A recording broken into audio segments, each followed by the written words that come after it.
ஓம் தத்புருஷாய வித்மஹே மகாதேவாய தீமஹி தன்னோ ருத்ர பிரசோதயாத். தென்மேற்கு பருவமழை தொடங்கப் போகும் அற்புதமான மாதம் இந்த ஜூன் மாதம் ஆகும். வைகாசியும் ஆனியும் இணைந்த மாதம், கோவில்களில் திருவிழாக்கள் நிறைந்த மாதம். அப்பேற்பட்ட இந்த ஜூன் மாதத்தில் நடக்க இருக்கும் ஒரு சில கிரகங்களின் பெயர்ச்சிகள் மிக மிக முக்கியமானவையாக கருதப்படுகின்றன. ஒரே சமயத்தில் பல கிரகங்கள் அதிக பலம் பெற்று ஆட்சியாக அமரும் அமைப்பு இந்த ஜூன் மாத கிரக பெயர்ச்சியில் ஏற்படுகிறது. இந்த ஆண்டு ஜூன் மாதம் நடக்கும் பெயர்ச்சிகளில் மிக மிக முக்கியமான ஒன்று செவ்வாய் பெயர்ச்சியாகும். சில மாதங்களாகவே பகை கிரகங்களுடன் சஞ்சரித்து வந்த செவ்வாய் பகவான் தற்போது தன்னுடைய சொந்த வீட்டில் ஆட்சி பலம் பெற்று சஞ்சரிக்கப் போகிறார். ராகுவிடம் இருந்து விலகி தனித்து பயணம் செய்வது பல ராசிகளுக்கு யோகம் கொடுக்கும்.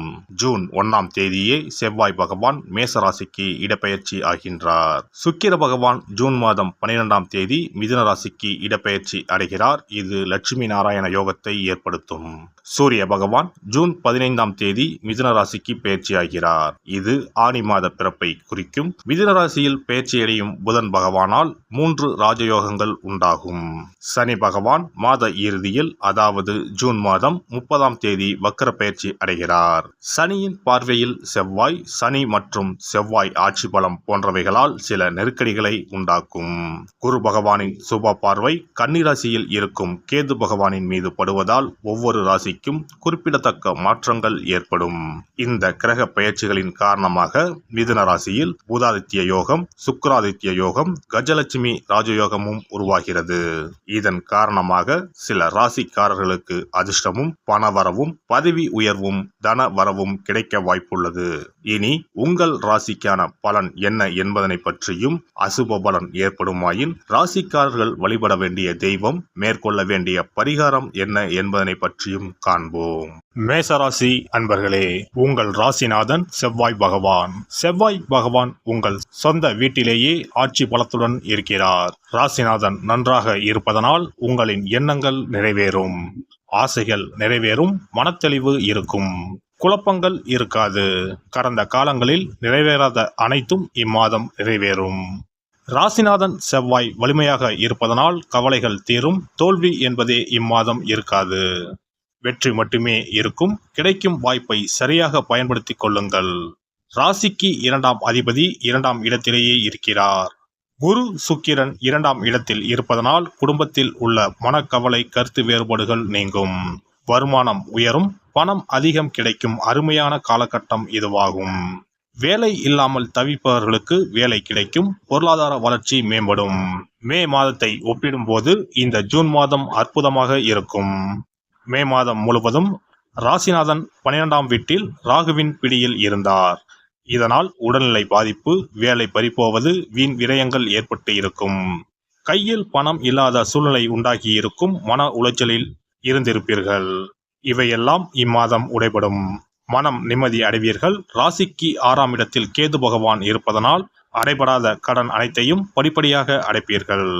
நல்ல வேலை அமையும். பதவி உயர்வுக்கு காத்திருப்போருக்கு நல்ல பலன் கிடைக்கும். பணி இடமாற்றம் உண்டாகும். வெளியூர் வெளிநாடு சென்று பணிபுரிய விரும்புவோருக்கு நல்ல வேலை கிடைக்கும். ராசிக்கு 11ஆம் வீட்டில் லாபஸ்தானத்தில் சனி பகவான் இருப்பதனால் சொந்த தொழில் வியாபாரத்தில் வளர்ச்சி இருக்கும். லாபம் இரட்டிப்பாகும். முடங்கி கிடந்த தொழிலில் முன்னேற்றம் உண்டாகும். 12ஆம் வீட்டில் ராகு இருப்பதனால் வெளிநாடு பயணம் கண்டிப்பாக இருக்கும். வெளிநாட்டு வேலைக்கு விசாவுக்கு காத்திருப்போருக்கு இம்மாதம் கண்டிப்பாக கிடைக்கும். ஐடி மற்றும் தனியார் துறைகளில் பணிபுரிவோருக்கும் நல்ல காலகட்டம் இதுவாகும். ஜூன் மாதம் 12ஆம் தேதி சுக்கிர பகவான் உங்கள் ராசிக்கு 3ஆம் இடமான முயற்சி ஸ்தானத்திற்கு பெயர்ச்சியாகின்றார். புதன் வீடான நட்பு வீட்டிற்கு செல்வது நல்ல ஒரு அமைப்புதான். முயற்சிகள் அனைத்தும் வெற்றி தரும். ஜூன் மாதம் 15ஆம் தேதி ராசிக்கு 3ஆம் இடத்திற்கு சூரியன் பெயர்ச்சியாகிறார். இந்த மாதம் முற்பகுதியை பொறுத்தவரை அருமையாக இருக்கும். அரசாங்க வேலை கிடைக்கும். தந்தையால் பல உதவிகள் கிடைக்கும். அரசாங்கத்தால் பல சலுகைகள் கிடைக்க வாய்ப்புள்ளது.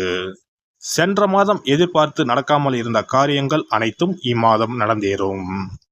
இம்மாதம் 29ஆம் தேதி புதன் பகவான் உங்கள் ராசிக்கு 4ஆம் இடத்திற்கு வருகிறார். இதுவும் ஒரு நல்ல அமைப்புதான். இந்த மாதத்தை பொறுத்தவரை கிரகங்களின் ஆதரவு உங்களுக்கு முழுமையாக இருக்கின்றது. எனவே பாதகமான எதுவும் நடக்க வாய்ப்பில்லை. வாழ்வின் அடுத்த கட்டத்திற்கு செல்ல அருமையான காலகட்டம் இந்த ஜூன் மாதமாகும். சம்பாதிக்கக்கூடிய மாதம் இதுவாக அமையும். ராசி அதிபதி செவ்வாய் நன்றாக இருப்பதனால் உடல்நிலை நன்றாக இருக்கும். மனம் புத்துணர்ச்சியுடன் தெளிவாக செயல்படும். தீய எண்ணங்கள் உடைபடும். தெய்வீக சிந்தனை உண்டாகும். நீண்ட நாட்களுக்கு பிறகு நிம்மதியான உறக்கம் இருக்கும். உஷ்ணம் சம்பந்தப்பட்ட சிறு சிறு உபாதைகள் மட்டுமே வரலாம். பெரிய அளவில் பாதிப்பு இருக்காது. திருமண வயதில் உள்ள ஆண் பெண் இருவருக்குமே நல்ல ஒரு காலம் இதுவாகும். இதுவரை திருமணத்தில் இருந்த தடைகள் உடைபடும். தைரியமாக திருமண முயற்சிகளில் ஈடுபடலாம். நல்ல வரன் அமையும். குழந்தை பாக்கியத்துக்காக காத்திருப்போருக்கு இம்மாதம் அது சாத்தியமாக அமையும். பெண்களை பொறுத்தவரை இம்மாதம் பயன் தராத முயற்சிகளை கைவிட்டு எந்த ஒரு வேலையையும் ஆராய்ந்து செயல்படுவது வெற்றியை தரும். கலைத்துறையினர் புதிய இடங்களில் திறமையை வெளிப்படுத்த முயற்சிகள் மேற்கொள்வீர்கள். இரக்க சிந்தனை மேலோங்கும். எதிர்ப்புகள் விலகும். அரசியல் துறையினருக்கு செலவு குறையும். எதிலும் அவசர முடிவு எடுப்பதை தவிர்ப்பது நல்லது. எதையும் ஆக்கப்பூர்வமாக செய்ய வேண்டும் என்ற எண்ணம் தோன்றும். மனத்தெளிவு உண்டாகும். மாணவர்களை பொறுத்தவரை எதிர்கால நலன் கருதி எந்த காரியத்தையும் செய்வது நன்மை தரும். கனகதாரா சோஸ்திரம் படித்து லட்சுமி தேவியை வணங்க எல்லா நலன்களும் உண்டாகும். காரிய அனுகூலம் கிடைக்கும்.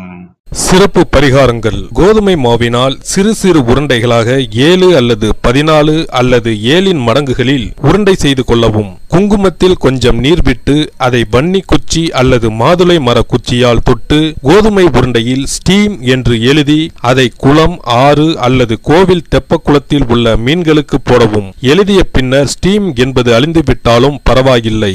இவ்வாறு வெள்ளிக்கிழமை அல்லது ஞாயிற்றுக்கிழமைகளில் செய்து வர லட்சுமியின் அருள் உண்டாகி பணத்தட்டுப்பாடு நீங்கி செல்வம் சேர தொடங்கும். வெண்கடுகு சிறிது, 2 வத்தல் மிளகாய், 3 கல் உப்பு, பச்சை கற்பூரம் 3 இவை அனைத்தும் சேர்த்து வெள்ளை துணியில் போட்டு பின்பு அதை முடிந்து நல்லெண்ணெயில் நனைத்து வீட்டின் முன்பு இரவு 10 மணிக்கு மேல் எரிக்க ஏவல், பில்லி சூனியம் விலகும். தூங்கும் போது யாரோ அமுக்குவது போன்று இருப்பது, சிறுவர்கள் பயத்தில் சிறுநீர் கழிப்பது போன்ற தொந்தரவுகள் இருந்தால் படிகார கற்களை தூங்கும் அறையில் அல்லது தலையணைக்கு கீழே வைக்க வேண்டும். தோல்வி, அவமானம், எதிர்ப்புகள் ஆகியவற்றை சமாளிக்கும் மன வலிமையை அதிகரிக்க வாராகி அம்மனை மனதார வழிபட்டால் நிச்சயம் நல்ல பலன் கிடைக்கும். முடியவே முடியாது என்று நினைத்துக் கொண்டிருக்கும் காரியத்தை கூட உடனே முடித்து காட்டும் வல்லமை படைத்தவள் வாராகி அம்மன். இந்த வாராகி அம்மனுக்கு 8 சனிக்கிழமையில் சுத்தமான மண் அகல் விளக்கு ஒன்றை எடுத்து அதில் நல்லெண்ணெய் ஊற்றிக்கொள்ள வேண்டும். ஒரு கருநீல துணியை கட்டமாக வெட்டி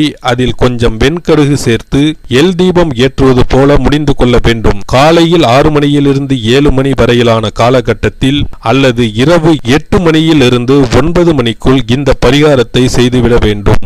எல்லாம் வல்ல இறையருளால் நீங்களும் உங்கள் அன்பு குடும்பமும் உடல் நலம், நீலாயுள், நிறை செல்வம், உயர் புகழ், மெய்ஞானம் ஓங்கி வாழ்க வளமுடன்.